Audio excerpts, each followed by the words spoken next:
আসসালামুয়ালাইকুম এমকে cooking হাউসে সবাইকে স্বাগতম। আশা করি সবাই ভালো আছো।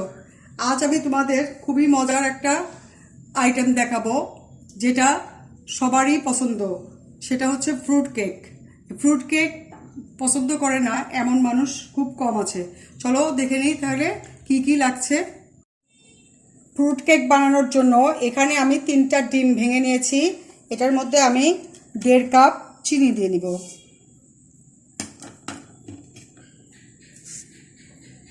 চিনি দিয়ে এখন এগ বিটার দিয়ে আমি এটা ভালোভাবে ফেটে নিব যতক্ষণ পর্যন্ত চিনিগুলা সব গলে না যাবে।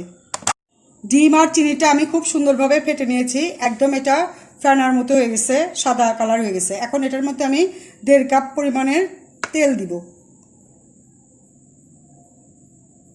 এখন আমি এটা আবার কিছুক্ষণ বিট করব তেল দেওয়ার পরে। চিনি, ডিম আর তেলের মিশ্রণটা আমি খুব ভালোভাবে ফেটে নিয়েছি। এখন আমি এটার মধ্যে ময়দাগুলো চেলে নিব। 1.5 কাপ ময়দা আমি আস্তে আস্তে চেলে নিব।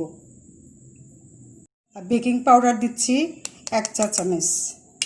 এখন এগুলো আমি চেলে নিয়ে আলতো হাতে নেড়ে চেড়ে মিক্সড করব।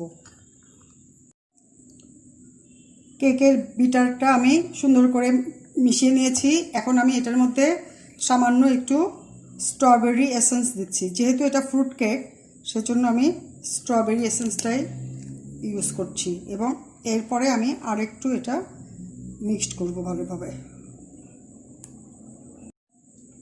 কেকের মিশ্রণটা আমি খুব সুন্দরভাবে মিশিয়ে নিয়েছি। এখন আমি এটার মধ্যে ড্রাই ফ্রুটগুলো অ্যাড করব। আমি এখানে কিছু ড্রাই ফ্রুট নিয়েছি। এখানে আমি 2 রকমের বাদাম নিয়েছি, টুটি ফুটি নিয়েছি আর মুরব্বা নিয়েছি, আর নিয়েছি শুকনা খেজুর আর কিশমিশ। তো এর মধ্যে যে জিনিসগুলো একটু স্টিকি সেগুলো আমি আলাদা করে এটার মধ্যে একটু ময়দা দিয়ে মেখে নিব। নইলে এই জিনিসগুলো যখন আমি কেকের ভিতরে দিব তখন এগুলো সব নিচে পড়ে যাবে। আর যদি আমি একটু ময়দা দিয়ে এটা আমি মেখে রাখি তাহলে এটা পুরাটা সহজ ছড়ে থাকবে, তখন দেখতে সুন্দর লাগবে। স্টিকি ফুডগুলো আমি সবগুলো ময়দা দিয়ে মেখে নিয়েছি। এখন আমি এটা কেকের মিশ্রণের মধ্যে দিয়ে দিব। এখন আমি এটার মধ্যে প্রথমে কিশমিশ দিচ্ছি, বাদাম দিয়ে দিচ্ছি 2 রকমের। আমি এখানে নিচ্ছি আমন্ড বাদাম আর হচ্ছে চীনা বাদাম।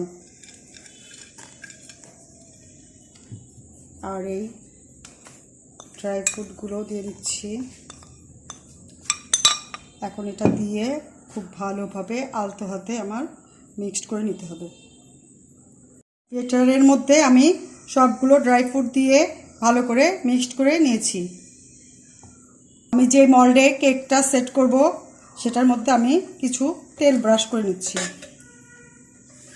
মল্ডের মধ্যে তেল ব্রাশ করে নিয়েছি। এখন আমি এটার মধ্যে একটা কাগজ বিছিয়ে নিচ্ছি। এই কাগজটা আমি আগেই এটা সমান করে কেটে রেখেছিলাম। এই তেল ব্রাশ করে নিচ্ছি। মল্ডের মধ্যে আমি তেল ব্রাশ করে নিয়েছি কাগজ সহ। এখন আমি এই এগ বিটারগুলো দিয়ে দিচ্ছি। কেকের বিটারটা আমি মল্ডের মধ্যে সেট করেছি। এটার মধ্যে অনেকটা বাবল দেখা যাচ্ছে। এটা আমি এখন একটু ট্যাপ করে নিব।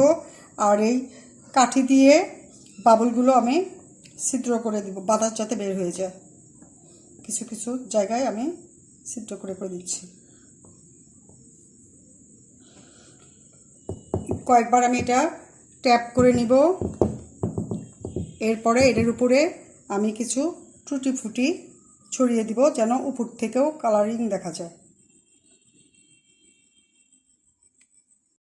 ফ্রুট কেকের মিশ্রণটা আমার রেডি হয়ে গিয়েছে। এখন আমি এটা ওভেনের মধ্যে দিব আধা ঘন্টার জন্য। এই যে বন্ধুরা, ফ্রুট কেকটা হয়ে গেছে। আমি ওভেন থেকে বের করে এনেছি। এখন এটা গরম আছে।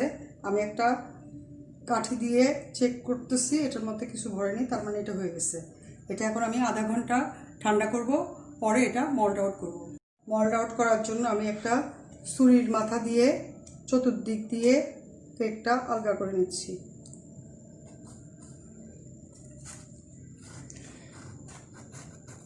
ছুরির সাহায্যে আমি কেকটা আলগা করে নিয়েছি। এখন আমি এটার উপরে একটা প্লেট দিয়ে এটা উল্টে নিব। উল্টে নিয়েছি, এখন আস্তে আস্তে ট্যাপ করে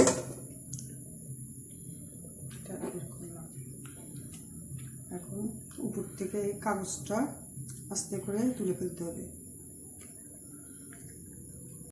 যে তৈরি হয়ে গেল ফ্রুট কেক। এখন আমি এটা তোমাদের কেটে দেখাচ্ছি।